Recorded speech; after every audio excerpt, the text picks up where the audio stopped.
तशरीफ रखे सारे साथी, बैठ जाएं। स्टेज पे भी जो साथी हैं बैठ जाएं ताकि जलसे की फर्दर कार्रवाई चलती जाए। मैं गुजारिश करूंगा जो बाकी साथी हैं बैठ जाएं। इमला जी बैठ जाओ प्लीज, बैठ जाओ। मैं गुजारिश करूंगा मोहतरमा शमीमा जी से कि वो उमर साहब को पगड़ी पहना। मैं गुजारिश करूंगा चौधरी रहमत लाएं।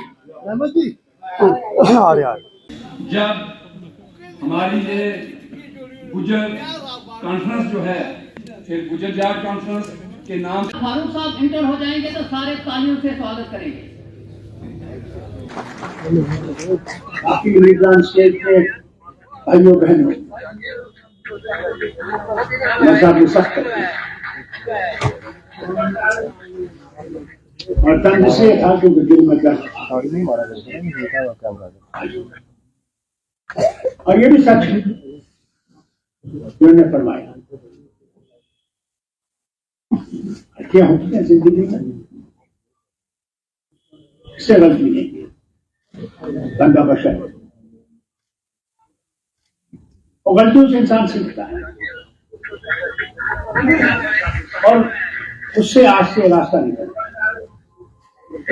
मगर ये भूला नहीं था। और आज भी हम तेरी कश्मीर का नाम लेते हैं, लैंड ट्रिब्यूनल की बात करते हैं, कई लोग जानते भी नहीं, इसलिए कहना पड़ता है। आपके बच्चे नहीं जानते। शेर कश्मीर के जमाने में वो जब आप लोग जाते थे पहाड़ों पे, टीचर आपके साथ जाता था, वो कितना आपको पढ़ाता था मैं नहीं जानता, मगर एक साथ जाता था कि आप तालीम से महरूम न रहे। अगर कोई कौम सबसे ज्यादा पिछड़ी थी वो गुजर बकरवाल और शेड्यूल कास्ट, कोई शक नहीं, बहुत पीछे गए, तालीम से महरूम थी। और जब तक तालीम नहीं आई, अगर हिंदुस्तान में भी आज आप देखें तो मुसलमान जो हैं तालीम से बहुत पीछे है। दीनी तालीम हासिल की, मगर दीनी तालीम हासिल करने के बाद भी वो दीन से बहुत दूर रहे। अगर हमने उस वक्त तालीम पाई होती तो आज हमारी हालत ये नहीं होती। अल्लाह का शुक्र है शेड्यूल ट्राइब मिला आपको, शेड्यूल ट्राइब से आपके लोग उठने लगे।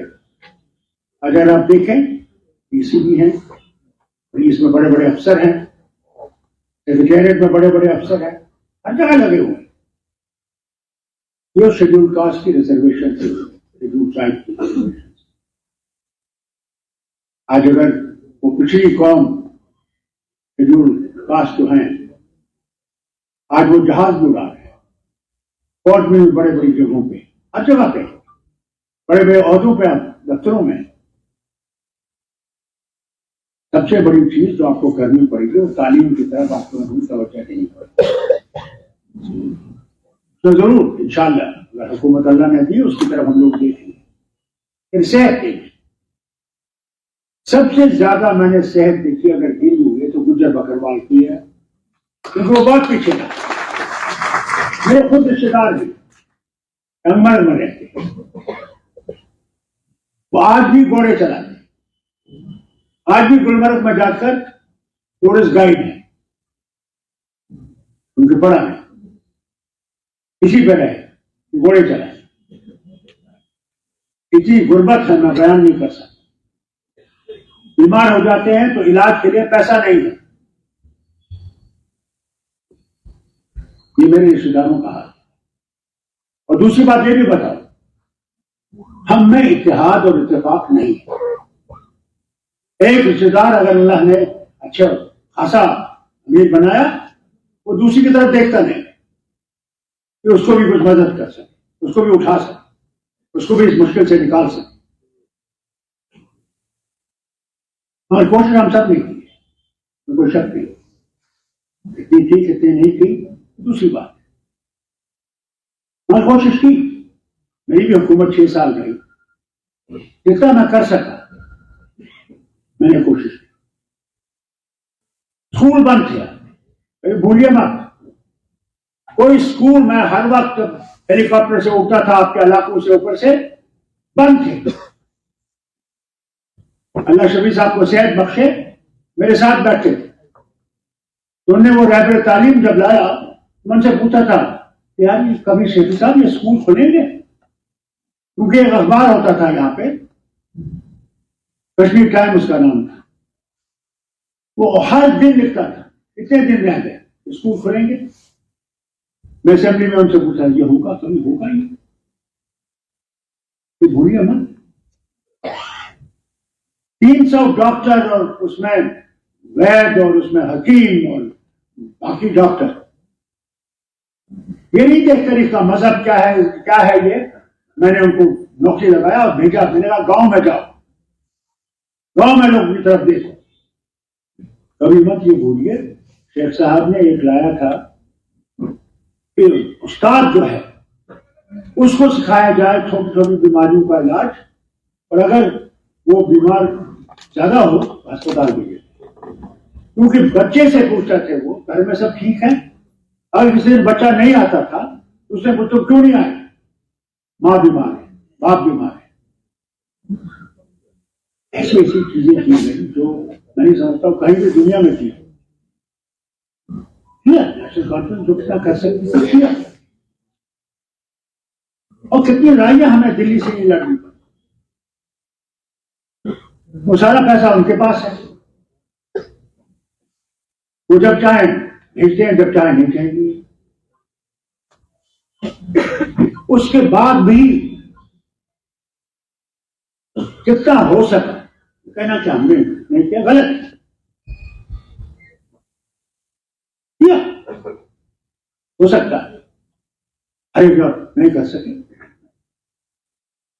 काफी कंडी कनाल बना, ये जो कुशवा से यहां तक लाई गई, सबसे बड़ी मुश्किल इसमें यह आई कि कंडी बराज बनाना था। वो पंजाब ने वादा किया था उस वक्त हमसे, शेर कश्मीर के वक्त, कि हम बनाएंगे, आप हमें वो डैम बनाया हुआ है बिजली जहां से पैदा करते हैं ये ग्रामी से, उस पर यह किया था कि आप ये बनाइए और हमें ये बराज बना दीजिए कि जिससे वहां पे पानी पहुंचे। आज तो भाई लोगों हमारा ये हाल है, ना बर्फ है ना बारिश, गुना इतने हो गए हैं कि मैं समझता हूं अगर आप लोग दुआ नहीं मांगोगे तो कल हम भूखे ना मर जाएं, प्यास से ना मर जाएं। इसे अल्लाह के वास्ते दुआ करिए कि अल्लाह से मांगिए कि अल्लाह हमें बर्फ भेज, बारिश भेज जो हम बच सकें। आपके मवेशी कैसे बचेंगे जब तक उनके लिए खुराक नहीं होगी? हम लोग अपने ईमान को पहले टटोलें। अगर एक का काम हो गया दूसरे का नहीं होता, बस वो नाराज हुआ। मैंने खुद देखा, मेरे वर्कर्स में मैंने देखा, कहीं ना कहीं तो पानी पहुंचा हमारे घर में, तो इंशाल्लाह वहां भी पहुंचेगा। उस वक्त यहां जम्मू के लिए एक स्कीम बनाई गई, 200 करोड़ सिर्फ उसकी कीमत थी उस वक्त, कि चिनाब से पानी लाया जाएगा और 50 साल तक यहां पे पानी की कमी नहीं रहेगी। आज अल्लाह जाने कितने हजारों करोड़ का मामला होगा, आज तक उसकी तरफ किसी तवज्जो नहीं। आज भी टैंकर इस्तेमाल किए जाते हैं। ये हुकूमत को करना पड़ेगा और दिल्ली को इसमें मदद देनी पड़ेगी कि ये लोगों का मामला है, इसमें नहीं है कोई हिंदू है, मुसलमान है, सिख है, ईसाई है, जो भी है, इंसान है, इसी तरह तवज्जो देनी पड़ेगी। और आपसे कहता हूं मायूस मत हो, तब आप मुसलमान है नहीं। वो खुद कहता है कुरान में कि मुझ पे भरोसा रखो, मैं हूं, मेरे बगैर कुछ नहीं, मैं देने वाला हूं, कोई और देने वाला नहीं।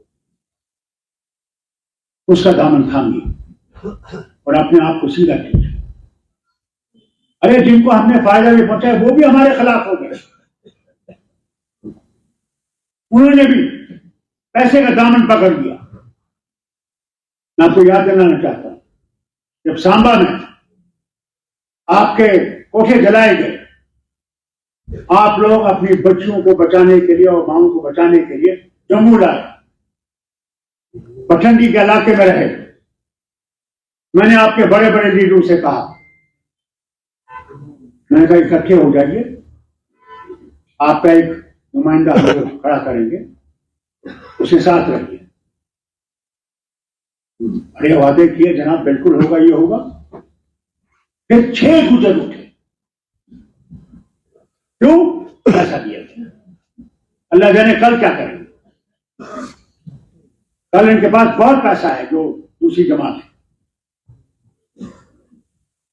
उस वक्त आपका ईमान रहेगा या नहीं वो अल्लाह जानता है, मगर याद रखिएगा जाना उसी के पास है, वहीं रहना है। वहां जहन्नम और जन्नत भी है। आप लीजिएगा आपको जहन्नम चाहिए या जन्नत चाहिए, उसका फैसला आपने करना है। मसा ने सही कहा, हमें और मेहनत करनी पड़ेगी।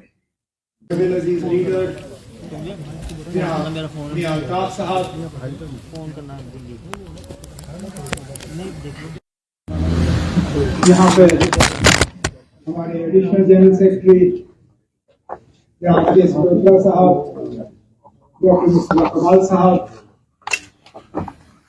सूबाई सदर जनाब रतनलाल गुप्ता साहब,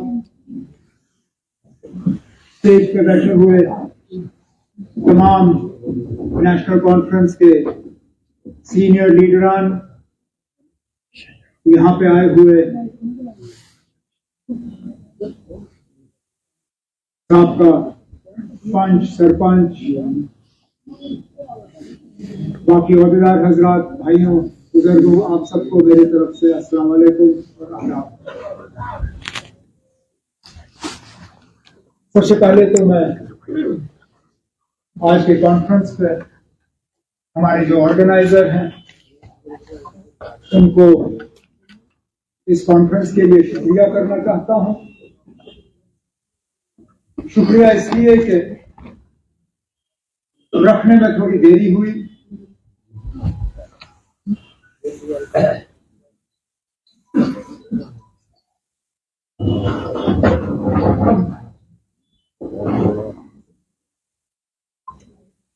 अगर के वही गए दूसरी बातें मैं खड़े होके यहां से करूं तो ना इस कॉन्फ्रेंस का मुझे फायदा होगा, ना तंजीम को होगा, ना आपको होगा।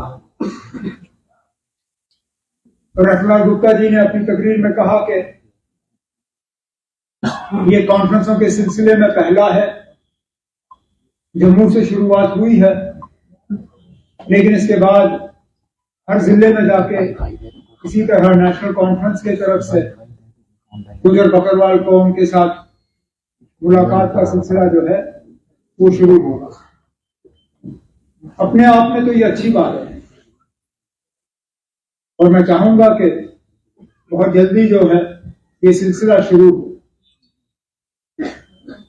लेकिन उसके साथ साथ मैं ये भी कहना जरूरी समझता हूं कि अगर उन कॉन्फ्रेंसों में भी हमने इसी तरह की तकरीरें की तो फिर हम वो कॉन्फ्रेंस करें ना करें, बात एक ही है। या तो मैं गलतफहमी का शिकार हूं या फिर कहीं हम जो तंजीम के हुक्मरान हैं कहीं हमें मत धोखे में रखा जा रहा है। क्योंकि अगर आप मुझसे पूछें तो जो विरासत में हमें, और जब मैं हम कहता हूं मैं नेशनल कॉन्फ्रेंस की बात कर रहा हूं, जो विरासत में हमें गुजर बकरवाल कौम के साथ एक रिश्ता मिला था, ये भी कहना जरूरी समझ, उसकी हमने सही परवरिश नहीं की है।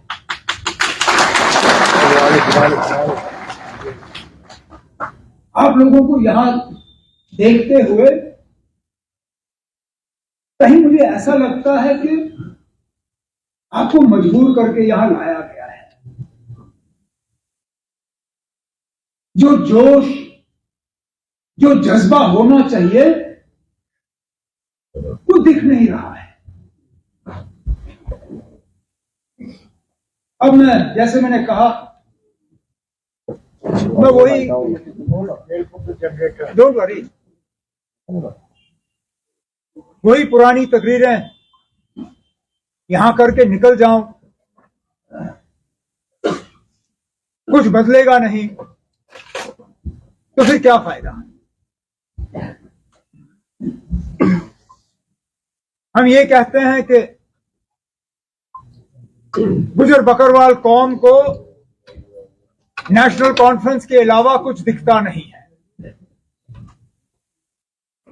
कि गुजर बकरवाल कौम नेशनल कॉन्फ्रेंस के अलावा किसी और सियासी पार्टी के तरफ आंख उठा के देख भी नहीं सकती। लेकिन आप और मैं जानते हैं कि यह हकीकत नहीं है, ये सच नहीं है। और इसका अगर हमें सबूत चाहिए तो 2014 में जो असेंबली इलेक्शन हुए वही नतीजे देख लीजिए। इस कौम से कितने एमएलए बने और कितने नेशनल कॉन्फ्रेंस के साथ जुड़े हुए थे, जवाब आपके सामने है। अब मैं कहां कहां से गिनूं? हम रजौरी की बात करें, दरहाल की बात करें, सुरनकोट की बात करें, गुल अरनास की बात करें, मोहर की बात करें, यहां तक कि कालाकोट की अगर मैं बात करूं तो इस कौम का एक लीडर बीजेपी की टिकट पे जीता, लेकिन नेशनल कॉन्फ्रेंस का नुमाइंदा वहां से नहीं जीता। तो अगर इस सब के बावजूद भी मैं यही कहूं कि इस कौम को नेशनल कॉन्फ्रेंस के अलावा कुछ दिखता नहीं है, तो मैं अपने आप को धोखे में रख रहा हूं। लेकिन उसके साथ साथ मुझे यह भी कहना होगा कि कसूर कौम का नहीं है, कसूर हमारा है कि हमने आपके साथ वो रिश्ता जो है उसको पूरी तरह से निभाया नहीं।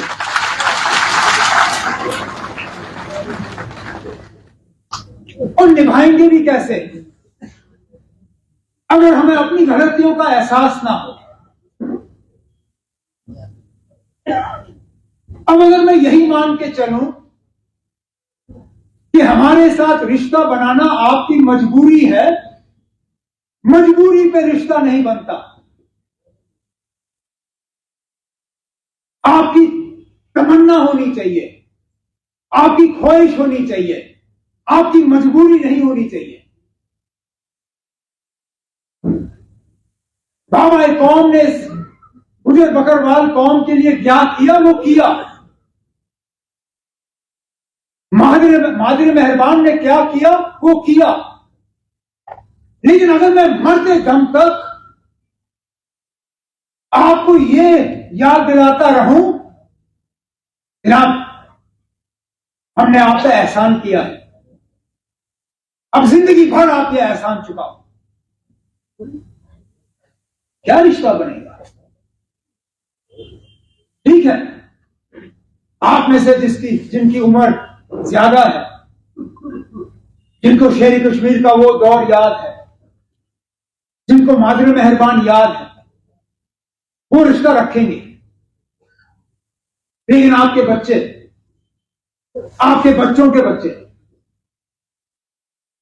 जो मादिर मेहरबान के वफात होने के बाद पैदा हुए, वो क्या जानेंगे? अब अगर उन नौजवानों को हम यही कहें कि मादिर मेहरबान ने वो किया इसलिए आपने आज नेशनल कॉन्फ्रेंस के साथ रिश्ता रखना है, वो नौजवान कहेगा क्यों? वो जो हुआ सो हुआ, आज क्या है? और हमने जो तकरीरें की,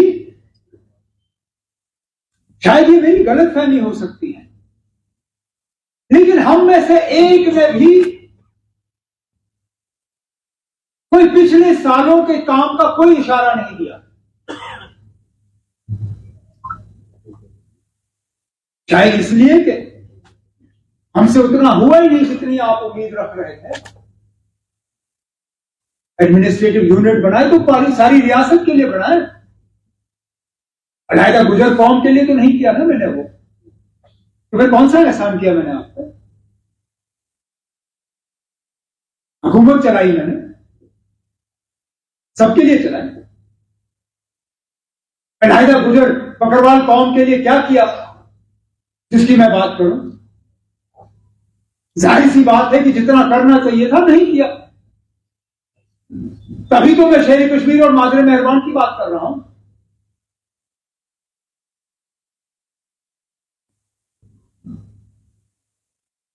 तो ठीक है, हम ये कॉन्फ्रेंस से कर रहे हैं, लेकिन मैं माफी चाहता हूं ये कहते हुए इस कॉन्फ्रेंस का मकसद है, वो मकसद पूरा नहीं होगा जब तक कि आपके कौम के नुमाइंदे जो इस स्टेज पे खड़े होकर तकरीर करने वाले हैं वो हमें पकड़ के ये कहेंगे ना, ये आपकी गलतियां हैं, ये आपसे चूक हुई, ये रह गया। आज हमारी हुकूमत नहीं है। इस हुकूमत को लताड़ना बहुत आसान है। इन्होंने किया ही क्या? नहीं किया इन्होंने आपको फॉरेस्ट राइट एक्ट, सही बात। नल लगाए जल नहीं दिया, बिल्कुल सही। इस कौम के लोगों के साथ क्या हाल हुआ वो यादाश्त अभी ताजी है, जो रजौरी में हुआ, कुछ में हुआ पिछले दिनों। लेकिन हुकूमत को लताड़ने से हमारा, आपका और मेरा रिश्ता और ज्यादा मजबूत नहीं होगा। इनकी गलतियों को हमें दुरुस्त करना होगा जब हमारी हुकूमत आएगी। लेकिन उससे पहले इस रिश्ते को और ज्यादा मजबूत करने के लिए जो इससे पहले हमारी गलतियां थी, वो क्या गलतियां थी और उनको कैसे दुरुस्त किया जा सकता है, वो हम सुनना चाहेंगे। तब जाके मुझे लगेगा कि वाकई इस कॉन्फ्रेंस का, इस तंजीम को फायदा हुआ है। नहीं तो मैं हमेशा, मुझे अब 20-25 साल हो गए ये करते हुए, मैं जैसे ही स्टेज पे बैठ जाता हूं मुझे पता चल जाता है ना मीटिंग की क्या हालत होनी है।